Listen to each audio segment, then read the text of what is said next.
Hey everybody, this is Dr. Nancy Sutton Pierce, and I'm here to have a little bit of a live conversation with you. I just did a live on YouTube, so I'm popping out here to do some lives to see if there's any interest in having some conversations in a live chat with a sex doctor. So I'll give you a couple of minutes to come in and join me. I haven't put out any promos for this, so I'm just jumping in and seeing what happens. If I get some comments, hey Jay, how are you? So if I get some comments and questions that seem to imply that people are curious about what a conversation with a sex doctor would go like, who comes to see me, why people set up appointments with me, how we can help, then perhaps I will be inspired to do this on a weekly basis and be able to, I know not everybody can afford my rates. So hi Douglas, hello James, I'm doing great, thank you. Because I understand that not everybody can afford my rates. I do have a sliding scale, but still it costs some money to have a private session with me. So I'm just trying to let's see. So were you on my YouTube channel? Nobody was saying anything over there, so I didn't know if anybody was there. I don't. So the comments really help me engage. I don't really need to sit here and listen to myself talk. But I would love to chat with you. So if you have questions or comments, this is called Conversations with a Sex Doctor. What if you went to a sex doctor, what might you ask? What might you think people would ask? And if you have questions about what people do ask, put them in the comments and I will answer your questions, because the conversations can be pretty fun. And yeah, Jay, you need to catch up. Last week's show with Karen and I was hilarious. I was in LA with her at her place in Hollywood, and we had a blast. We were silly, and I told some really funny stories, and it was a kick in the pants. So, check that out. It's up on my YouTube channel. So, what's your question, Marshall? So, if you have a question, just put the question in the comments, because then I can read it and I can answer your questions. You don't have to ask or preface that you have a question. Just ask. That would be great. Essential oils, wellness, and the community platform you've created. Oh, that was your friend on YouTube. Cool. Yeah, essential oils are fun. Those are, there's so much knowledge about that, and interesting history of essential oils and their healing properties. And I've always, one of my continuing education courses for being an RN, I did in holistic treatments, and so that was one of the components of the program I took was in essential oils. So very fun. There's so many ways that we can learn to heal our bodies and to take care of ourselves that whereas allopathic medicine or Western medicine is just one of those many things. So bummer I don't have a sister. Well, I did discover that I have a half sister. I discovered that about 3 or 4 years ago. Maybe more like 5 years ago now. I found my biological half sister and half brother. So, but she's married and got 5 kids, so she's a busy lady.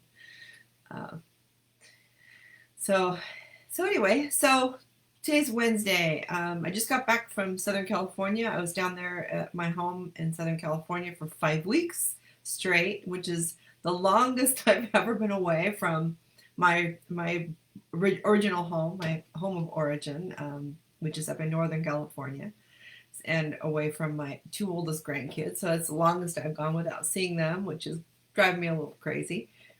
But I was able to help my daughter and with her with her life on a more regular basis, which was so wonderful and rewarding.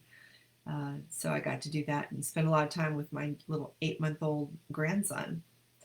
So that's pretty. Thank you, Douglas. So that's pretty cool that that I got to do that. I feel very blessed that my life allows me these opportunities to spend time with precious people. So, um, so let's see. Yes, we are having a show tomorrow night, James. We'll be doing our virtual show. So because I'm up north now, but hopefully next week or the week after we'll be live together again. We just have a blast. My husband Mark was with us during the show, sitting in the same room off camera, and he was laughing his butt off the whole time. He just thought that was pretty hilarious, watching us bounce off of each other, because we're kind of a yin and yang. She's blonde and I'm dark, and although we're both Libra, our birthdays are 2 days apart. We have very different energies, so it's fun to play off of each other. We're dear friends, and I think that comes through in our show. It's not we became dear friends first, and then decided to do a show. So yeah, I'll get to see my my all my grandkids a lot more often with her, because we're splitting our time now between Northern and Southern California. So we have 3 little ones down south and 2 older ones up north. So far, just 5 of the littles. The dessert of parenting is what I call my grandkids. They are pretty exceptional people. We have 4 girls and 1 boy. So, have any of you ever sought out or thought about having a conversation with a sexologist or a sex doctor, and how that might go? Anybody curious about that? Like, what do we talk about? So, okay, so I've been doing this online dating thing, and I've been chatting with an incredible person. We have a great spiritual connection. We're meeting this weekend, but I've yet to broach the sex subject, because I'm not that guy, okay? But I want to have sex with her. Have put myself in the friend zone by not approaching the sex subject? No. I'm not embarrassed or ashamed of my sexuality or my comfortable thoughts. Libra too. Awesome. I think I'll speak as a woman, so that's the only way I know how to come at this. Most women don't know for sure that they want to have sex with a guy until they're in their space and they can feel the energy, they feel safe, because that's number one thing women need to feel to be sexual, to be free sexually, is to feel safe. And they cannot know they're going to feel safe until they're in your space, your physical space. So since you've had this great chemistry going, I would just work to continue to build on that. And even if you don't have sex the first time you meet, you're going to build on that conversation. The conversation may come up. She may approach it, because if the best thing in the world is to have the woman express they want to be sexual with you before you do, right? So you can make an opening for that. You can say, you can compliment her. You can just say how attracted you are to her, how desirable she is. You can, use your body language to express your interest in her. Put if you're sitting side by side, turn your body toward her, so you're looking her in the eyes. If you're sitting side by side and you're just kind of glancing periodically, that's not going to be the receptive way. You want to be, rather than the aggressor, you want to be receptive of her energy. That's what will make her feel safe and make her feel like she can come towards you. But you have to be open to that. A lot of guys think, well, if you're not jumping my bones, you don't want to have sex with me. And that may not be true. But you're going to have to learn to read her body language. Read her eyes. If she's leaning in toward you, is she touching you periodically? Does she seem to look for an excuse to brush your arm, to touch you? that's letting you know that she's interested in getting closer. And so just enjoy that. I think sometimes we rush as adults. We think because we're adults, we need to rush to the sex act itself. And we miss out on all the yummy, delicious, hypersensitive, erotic moments in between. Like the first time your arms brush each other, that first kiss or embrace or handhold.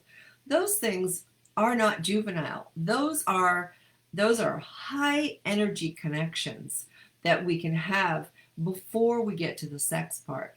And sex is probably including all of that. Sometimes we think, well, sex is just putting a penis in a vagina. That is not true. That is one of 1,000 things that people can do to express and explore a sexual feeling and sexual gratification. So take it slow. Just be in her space.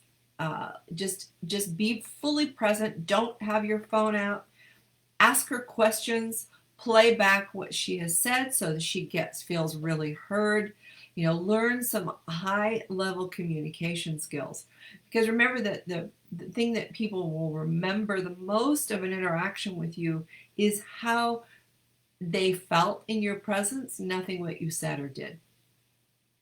So the more you can elicit that feeling of safety and comfort and really feeling valued, the more likely she is to want to spend more time with you. I hope that helps.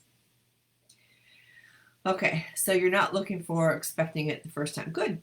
Yeah, that's excellent. Strange that you have to tell this to people. I thought it was obvious, making her feel safe. It isn't obvious, Alex. It isn't. Because this is not taught. This is not taught in our culture, that the number one thing that women need is to feel safe. A lot of times people think that what women need to feel is desired. And that's certainly on the list. But it's a very different, it's a different level. Because remember, women are raised with the idea that the people that are going to hurt us are men. Think about that. And women are raised to always be to try to protect themselves from men. And then we're taught that find a man to protect you. You see how confusing that is? If men are the ones that are going to hurt us, how is it a man is supposed to protect us?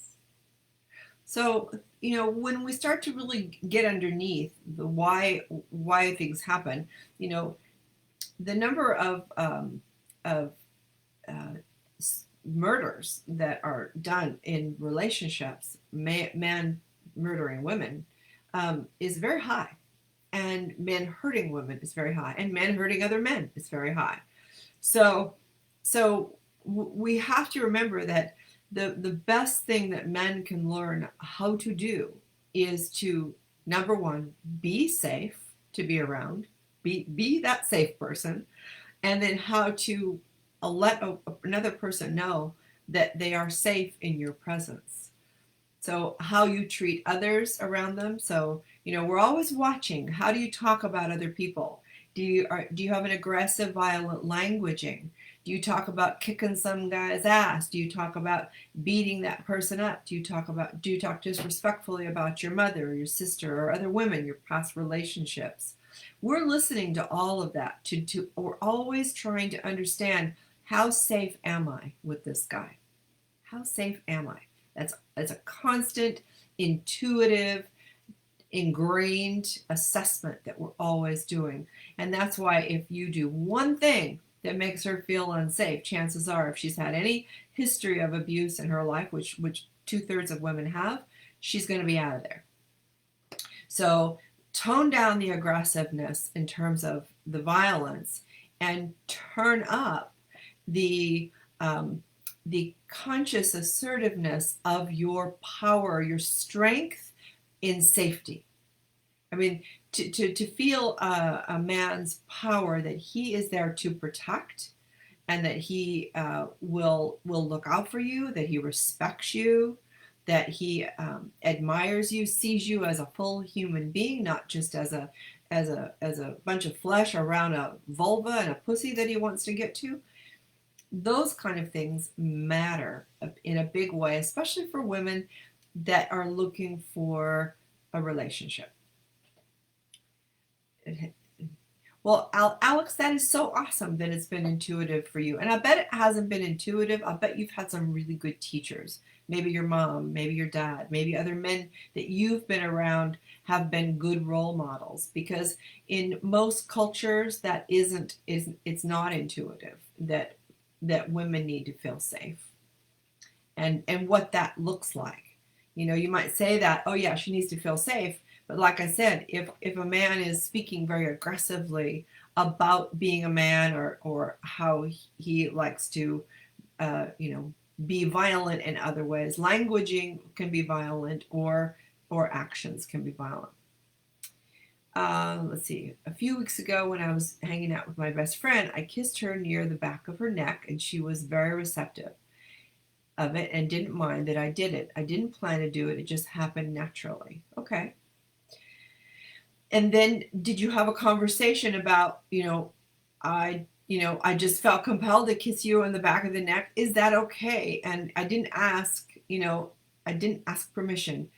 Consent is key. And she might have said that was fine, but what else was she going to say? After the fact, what else are we supposed to say? It's awkward. It's very awkward, especially if you're friends and they really like you, but they might not have liked that being done to them.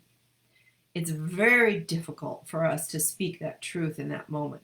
Whereas if you had asked, I am feeling, your neck is so beautiful. I got to kiss it. May I kiss your neck? And see what she said. If she went, well, no, I'm not really comfortable. Okay, no harm, no foul. So I think it's, women aren't waiting for men to just be aggressively taking their bodies anymore, because that led us to a lot of situations that we got ourselves into that didn't go the way we wanted. We felt out of control. We felt out of power, having things taken from us without being asked. So asking women permission, or asking anyone permission to touch them, is truly critical in this world now, because this respect that we're requiring is going to lead to much better, healthier relationships where where people stand. And I think COVID has helped a lot in these conversations around consent, because we're asking people, where have you been? Have you been vaccinated? Do you wear a mask? Are you an essential worker? What's your pod like? As we're starting to open things back up, the people that aren't asking are the ones that are continuing to spread the viruses, which is a lot of things can be considered virus, and the virus of non-consensual touching has been very damaging to a lot of people. You never know who, if you assume that every woman you meet has had some kind of sexual trauma, you approach her that way. Always think, because most women have had some kind of sexual trauma. Let's see. I usually ask permission when I do this kind of things with someone I'm close with, but we talked about it more and she didn't mind, actually. Great. I respect your boundaries as a woman. Perfect. Yeah. I mean, that kind of stuff is going to happen. And I don't expect all of us to be perfect ever. But, I think so. But that's a great opening to a question of, when you've done something like that, you leapt on your desire, then you can kind of back up and go, oh my gosh, I realize I didn't ask. And if she really hears you kind of, saying, I may have overstepped, please let me know, and open up that conversation. It sounds like you did that, which is awesome. So those kind of conversations they're critical. Those are relationship building. Those are trust building and respect building relationships that we can have, even with friends. With COVID, I think a lot of people have had to really be more mindful about hugging. I used to say, I am a hugger. And when I started really diving into the whole consent process, I realized that that hugging was for me. I never knew if the other person wanted to be hugged by me because I never asked. And so once I discovered that, gosh, that's a selfish take. I'm taking a hug. I'm not giving a hug. I'm taking a hug because I want a hug. So now I say, I really feel compelled to hug you. I would love a hug with you. Are you interested in a hug?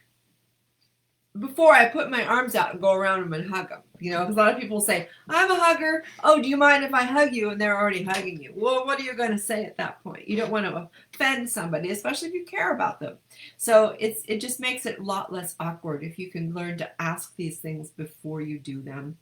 The old adage, I'd rather ask for forgiveness later than permission before, that's bullshit. Absolute, total, 100% bullshit.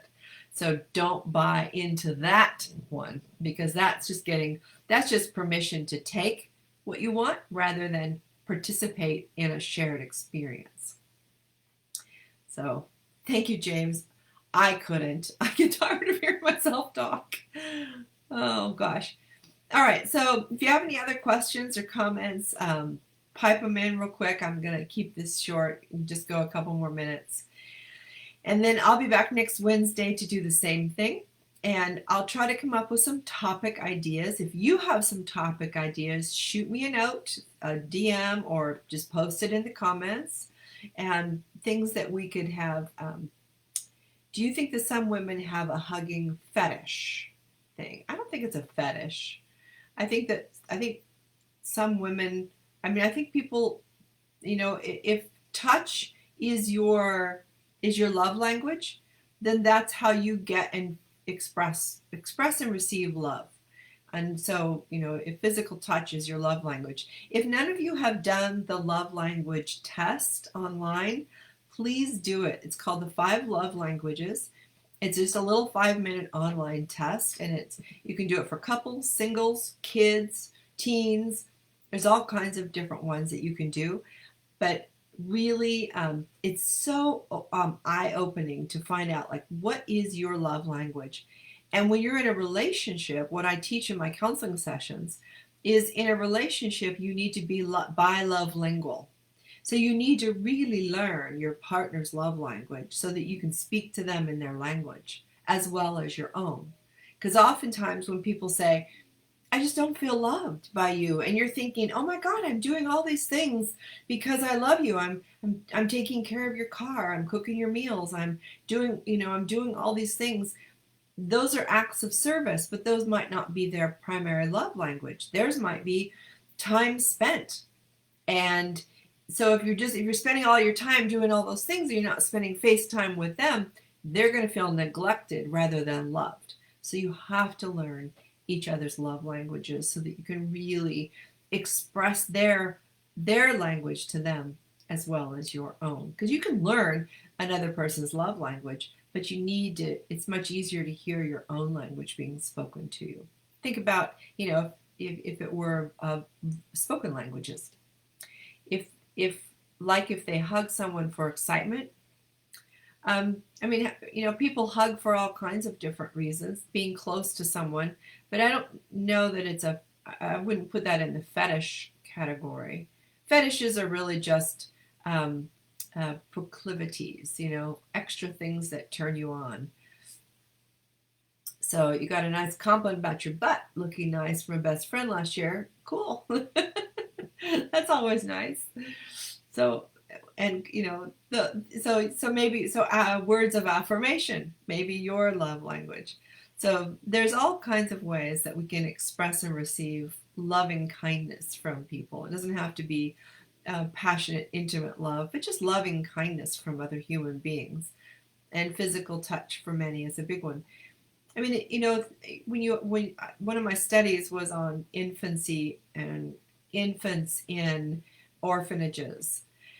And the fascinating thing, because I was an OB nurse for a long time, and one of the fascinating things was these babies in an orphanage that would be just put in a crib and handed a bottle and not held, rocked, and talked to and given that eye contact to.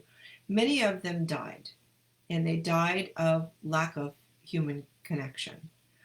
And I think as we get older, we may not instantly die like a baby would, but we die inside a little bit when we're lacking physical connection and human connection. And so I think it's really important that if we're not in a relationship with people that touch us, that we do have friends, or we do go get a massage, or pay for a touch, whatever you have to do to get that physical touch, because it is truly a healing property. There's something healing in the hands. There's healing in how when somebody spends time touching your body, and so it's very, I think it's vital to our health and happiness. Let's see, Jay Harris, she behind in her compliment. You guys are having fun here. Cool. All right. So I hope you guys have a great night, a great rest of your week. What else is going on? Anything exciting happening? We got through the spring breaks, I think now, or some of them are still on. I'll be back in Southern California next week. Yippee. And so I'll be back and forth a little bit more coming up. But I will be here Wednesday. Next week I will be in Southern California when I do my Wednesday show. So if you have questions, comments, or concerns about my topics, please send me a note. Okay, one more thing. Remember when I had sorrow and a pretty and smart girl I liked as a friend asked, may I hug you? And of course I accepted, because I have nothing against hugs. But oh my God, how she hugged. I never expected that chemistry of her hug. After that, we were more than friends. Things happen. That's awesome. Oh, you can tell. I mean, that's a heart connection there. When one of the things I teach in my retreats is a heart hug, and where you put your left arm up and your right arm down, and you wrap around, and that brings your hearts close together. So I think that's the right way. I have to backwards, but having that kind of a hug where you can embrace and breathe for 3 breaths together, synchronized breaths. That's a really, really powerful. It lowers your blood pressure right away. It's a happy hormone stimulator. It helps balance out your respirations. It's a mind calming. So there's a lot of really healthy properties in hugging, just like laughing. So, all right, I'm going to tie it off now. Have a great night. I'll see you next week. Be safe. Remember, every day you wake up, you get to be a warning or an example. We're never neutral. So which are you? And my work is, I hope every good day I'm a warning. I know, or an example. I know sometimes I'm a warning, but I try my best, just like you. Take care. See you then.